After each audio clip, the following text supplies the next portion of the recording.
بسم الله الرحمن الرحيم سأل سائل بعذاب واقع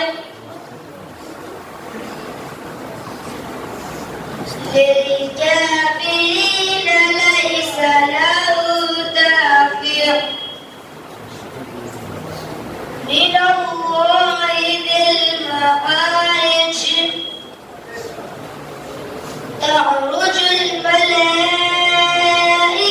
والروح إليه في يوم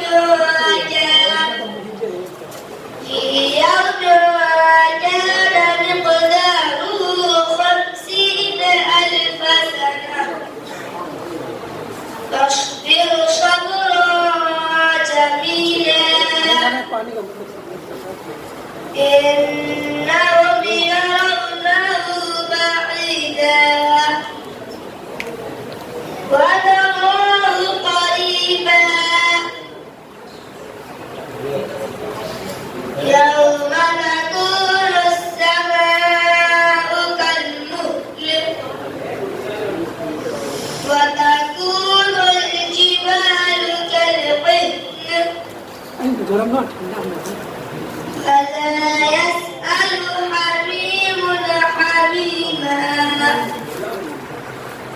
يبشرونهم يود المجرم لو يفتدي من عذاب يومئذ ببنيه وصاحبته وأخيه وفصيلته التي تؤويه وما في الأرض جميعا ثم ينجيه كلا إنها لظى نزاعة للشوى تدعو من أدبر وتولى وجمع فأوعى إن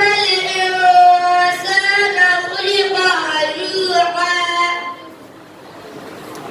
إذا مسه الشر جزوعا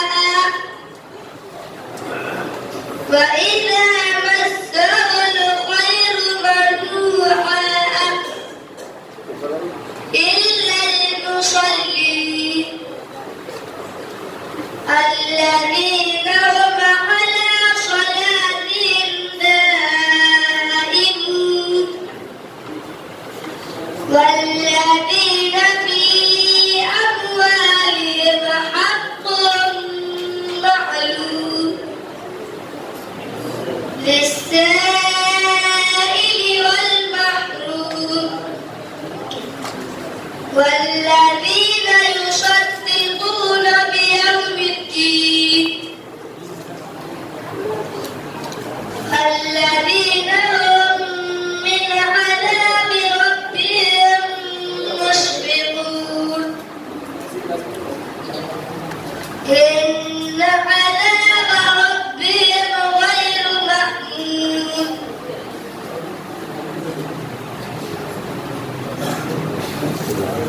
والذين هم لفروجهم حافظون إلا على أزواجهم أو ما ملكت أيمانهم فإنهم غير ملومين فمن ابتغى وراء ذلك فأولئك هم العادون والذين